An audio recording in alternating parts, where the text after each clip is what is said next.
All right, Jim. We've got Jim Tate today, our president from the years 2000, 2001.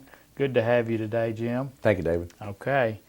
I thought we might start out by talking about your classification and how you were first introduced to Rotary. Do you remember your first Rotary experience, or? Yeah, actually, I do. That was back in the old Seven Seas restaurant days, and of course the auto auction was north of town. I actually came in as automotive wholesale was my classification, and Bill Tootin was originally from West Tennessee, and I think he was involved in the chamber at that time. He invited me to come to Rotary, and I just stuck, I guess. Uh-huh. And with your experience, something interesting, I thought, with your experience in auctioneering, you've been our club auctioneer. I don't know how much money we've raised through that, but that's been a big plus to have you in the club to come up and sell the items that we have for sale, and been a good little fundraiser for us. I've got down you joined Rotary in 1984. I believe that's correct. So you have been a Rotarian now about 24 years. That'd be right. Okay. Did you, in preparation for your year as president, did you attend any conferences or anything that?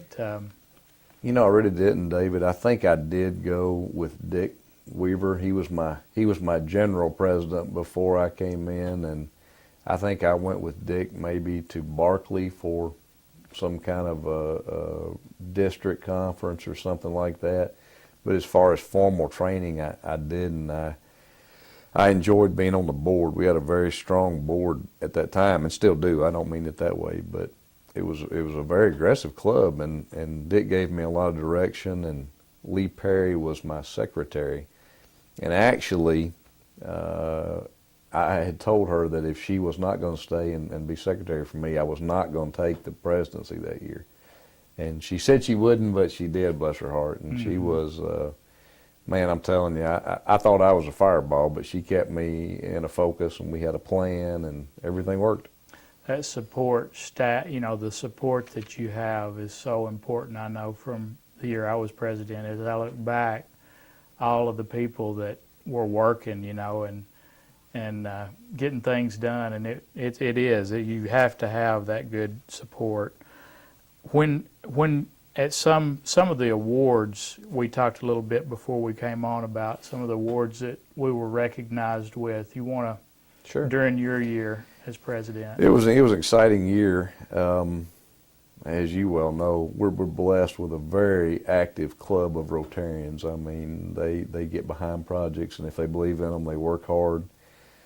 Lee and I actually sat down before we got started that year, and she said, I want to win a presidential citation, and I laughed, and I said, okay, yeah, we can do that. And she said, no, I want to be Club of the Year, and I said, okay.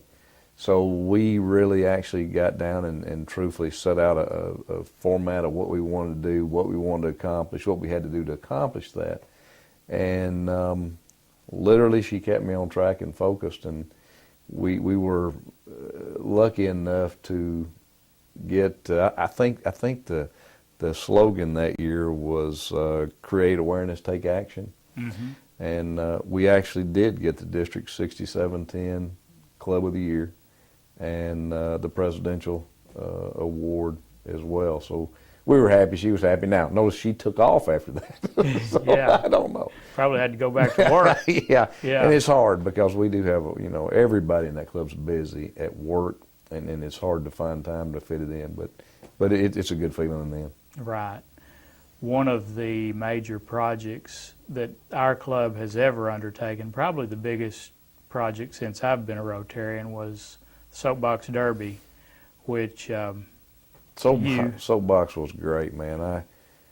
how'd Pete- you come up with that idea? Pete Lancaster Okay. actually brought that. I don't know if you remember Roger LaPointe. You probably wouldn't have I any remember reason the to. name. Those guys were from Bowling Green. They were Uh-huh. actually Kiwanis Club. And Pete had come back. He had been in Bowling Green for a couple of years. And he said, I want to tell you about this project, Soapbox Derby. And I went, yeah, I know about it, heard about it. And Keaton and I actually went back and forth to Bowling Green for a year, just going to their clinics and seeing about it. And I came back and I said, Pete, man, this is a major undertaking, but I think we can do this because I've never seen an interaction of kids and family like this.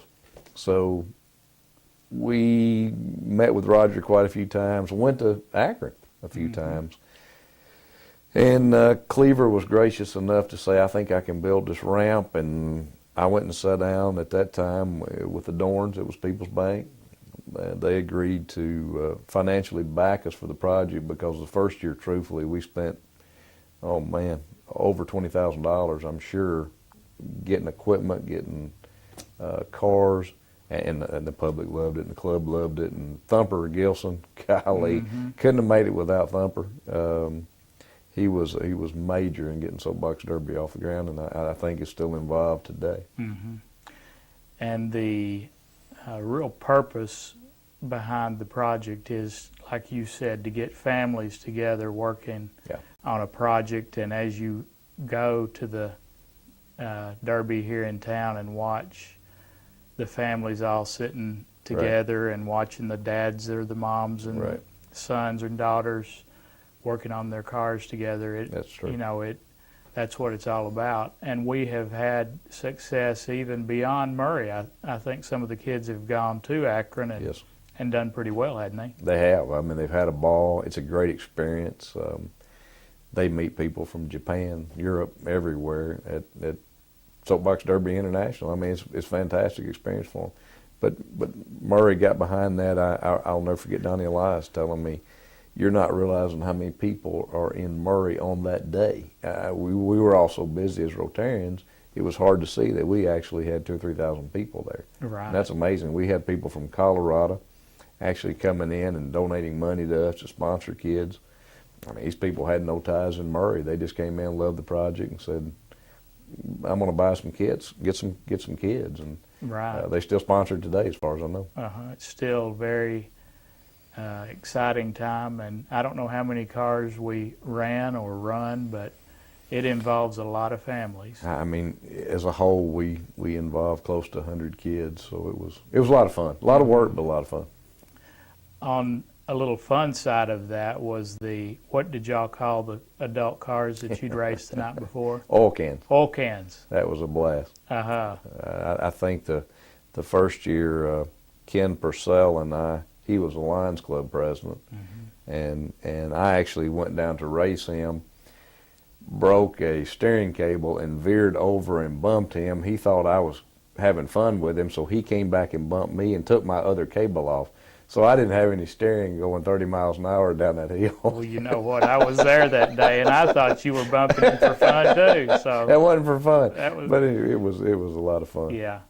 Did those cars come as a kit, or did y'all just make those? They out of didn't. scratch? We just made those. Again, Bowling Green had done those and showed us how they made those, and we basically took a kit frame, and Thumper came up with an idea to make the front parts of it and all that stuff. Yeah. Well, that was a lot of fun. Yeah. And it is a lot of work, was particularly a lot of work there in those first 2 years, year or two that you were involved, and then I think passed that on to Beverly Reed a couple of years later. But that has been one of the big projects that the Murray Rotary Club's taken on, and it is exciting every year to see it come. And I think even, from the Freedom Fest standpoint, I mean, getting everything going, is that in May? It's around that time. The clinics actually should probably fire up pretty soon. Okay. Anything else about your year that you remember that I think you mentioned a few other things, and I didn't I can't remember anything totally special, David. I mean, we just concentrated on projects, truthfully, that Lee had actually laid out for us to get to a certain point. You know, we tried hard to make sure we had. That was some of the first in years of media response to Rotary. We actually put ads in the papers, and we had billboards, and even though it may have been $1 a person, we made sure we had 100% participation in Right. some of the foundation fundings, and it was a good year. It was a lot of fun. The uniqueness of our club, I asked that question of another interview. Have you visited any other clubs? I have. We're a very unique club. I think as a whole, we look at it as a you got to go somewhere for lunch, or you should. That is the most fun club I've ever been to. Most of them are a little bit stuffy. We're not. I think everybody picks and pokes at each other, and I think we have a great time. Right, we do. I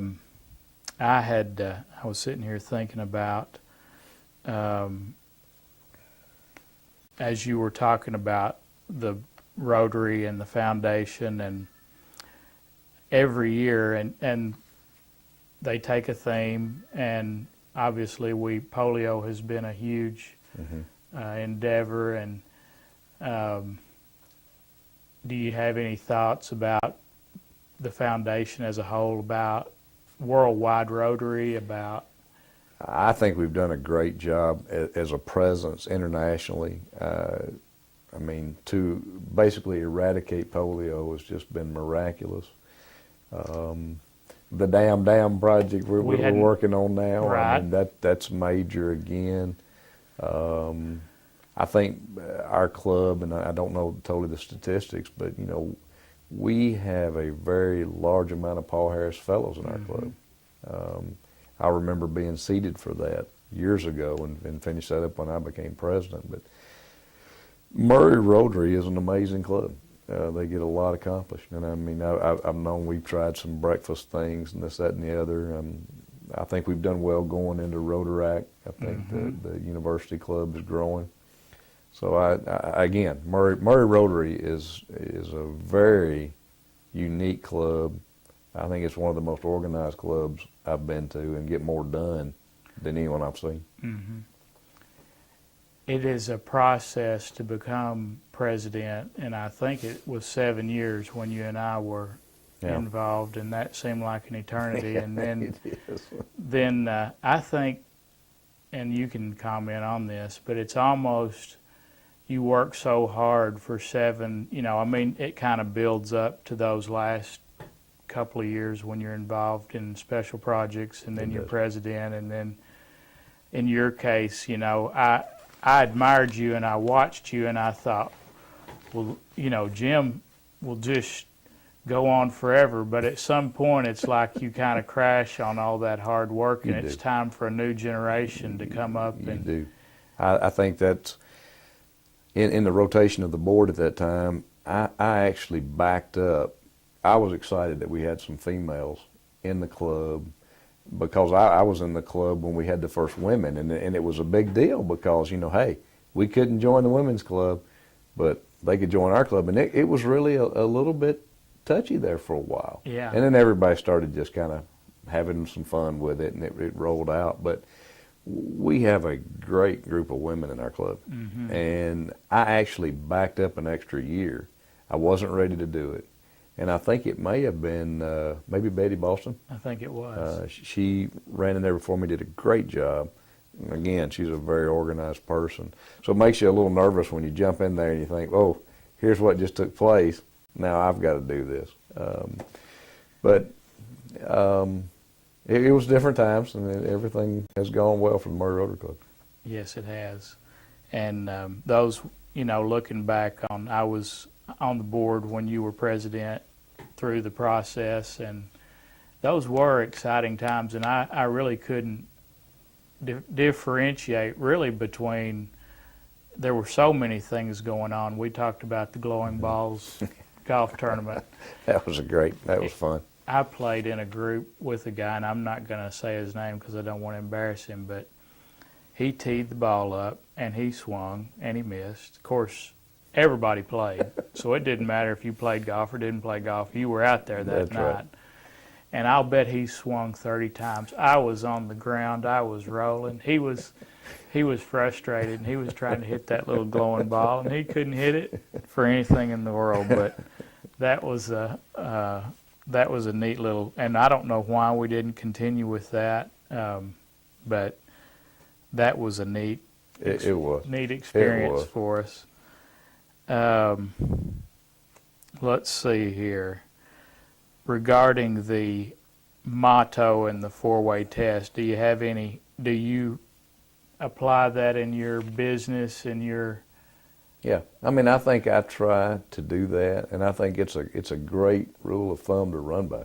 I mean, what more can you do to say, well, is it fair to all concerned? Right. I mean, if it is, it is. And Right. I mean, that's a good policy to follow to try to run your life and your business. Yeah. And going internationally, do you remember when Chuck Ward, I've tried to pull this out in a few, everybody remembers, but nobody can just really pull it out, what we really did in Vietnam? And I remember that, David. I remember that going on, but I don't remember exactly. I do remember Chuck, and I remember him working on that project, but I don't remember what all exactly we did. Yeah, maybe somebody through here will remember that.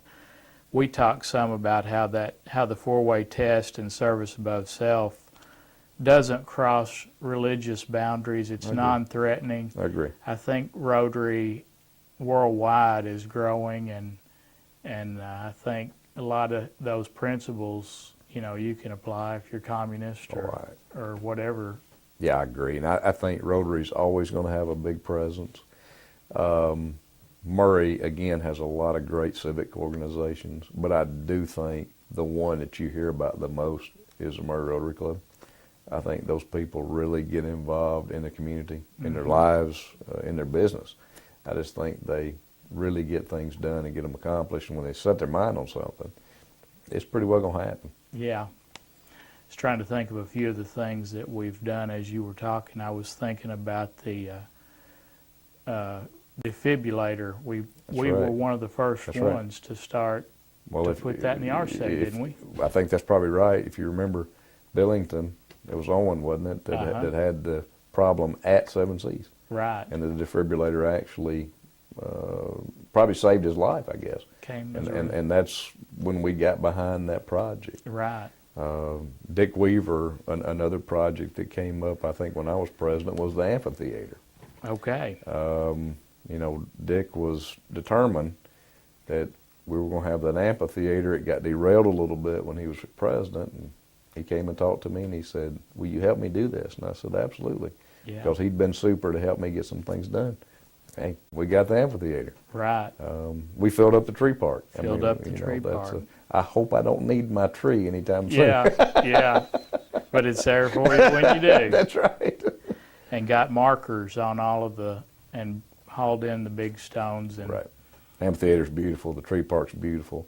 Again, another great asset to the park and the community. Right. And I don't know, I look back, and this was a little bit after you, but our baseball tournament, it just seems like there's always something in the mill that's... And again, all the kids that involves and all the things that it does for the community. It's Right. a major economic impact for Murray, Kentucky. If I remember looking at the budget, I think the first year, the year that I was president, I think we had $15,000 projected income from the Soapbox Derby, net income. Does that sound about right? Probably right, yeah. So we took those dollars, and I don't remember exactly what we did with them, but Right. sunk them back into the community somewhere. Yeah, it was major. The hospital came on board after People's Bank, because People's Bank actually had sold out after that, and the hospital was good enough to jump in and actually carried us for 3 years with a title sponsorship. Right. So I think economically, with just in general, it's been a little hard to keep things moving because there's so many things out now that everybody wants to help with. But the good thing about Rotary, too, I think with all of our projects, we've got them earmarked for something in this community that's going to go back into. It's not going out of town. It's staying here to help people right here at home. Right. And that, you saying that made me think of our scholarship funds that we have, the Murray State Absolutely. scholarships that are awarded to Callaway and Murray High students. I don't know if we fully funded the fourth one or not, but when we were on the board, I can remember constantly Don Henry trying to encourage us to, and our golf tournament Right. funded that. That's funded right. those. So you're right, we had earmarks for this and earmarks Right. for that. And Don did a great job keeping up with those scholarships. He did. And he probably could tell you today Uh-huh. what's what and where it is. Right. But the golf tournament, that's another fun weekend. What a great way to start July 4th. Mm-hmm. It is. And then another event that just kind of kicks off a season is the Rotary Christmas Parade and Ham Breakfast. That was the first thing I got involved in when I got in Rotary. David King and Burton Young drugged me off into the Christmas parade. And I got that monster strapped on me for about 4 years. Yeah. But it was fun. I had a good time. Yeah. And that's what it's all about. I mean, you get into the club and, you know, they delegate your responsibility. I was at the golf tournament. Mark Blankenship put Yep. me on the golf tournament. That's right. So everybody gets indoctrinated into something, But I think, David, if you don't get involved in one of those projects somewhere, you meet so many people in the club, and once you get into a project, you really start to love Rotary and what it's all about, and you meet so many people. I mean, they tell you don't go into Rotary with the idea that these people are going to do business with you, but I don't care what they say. Rotarians are going to work together well with each other in everyday life. It's just going to happen. right. We learn to depend on each other. Oh, absolutely. And lean on each other for Absolutely. help. Right? Absolutely. So it is. It's a good life tool and a good opportunity, especially here in Murray. It has been. Well, is there anything else that you can think of that you'd like to put in the archives for future generations, to anything that maybe we hadn't talked about that? I can't think of anything. I can't think of anything that we've overlooked. I think again the future of Rotary is bright. I think we've got a lot of younger people. And hey, and we're not old, but That's right. but we've got a lot of people coming up behind us. I think after you've run through the ranks of the board, and that 12 months being a president, as you well know, will absolutely wear on you because you're trying to make a living and you're trying to keep Rotary going as well. And boy, when it's finally over and you get that last year of being on the board kind of as just coasting through as a counselor, Right. man, I mean, it wears on you. And you truthfully do, I have to admit myself, you kind of just fall out for a little while. Even though you show up for meetings, I don't think I was as involved in projects. One thing, you just have to get back into true life. But Right. man, the younger one's got to take the horns. That's exactly right. It's like you climb the hill and then it falls off. That's right. And you kind of hide for a little while. Many past presidents are gone. We've got 21 active that we know of, but there's a list of them that have gone on, and I'm sure those will be brought up Oh yeah. at some point. But you're right. Yeah. Well, it's been good to talk to you, and we will put this away for future Rotarians to look at, or whoever, and good to have you. And like I said, I really enjoyed serving with you, and It's been a pleasure. you were a mentor to me as I was preparing for my presidency. But, So hey, hopefully we left something for everybody to follow. I that's don't know. right. That's right. Okay. Thank you. Thank you. Okay.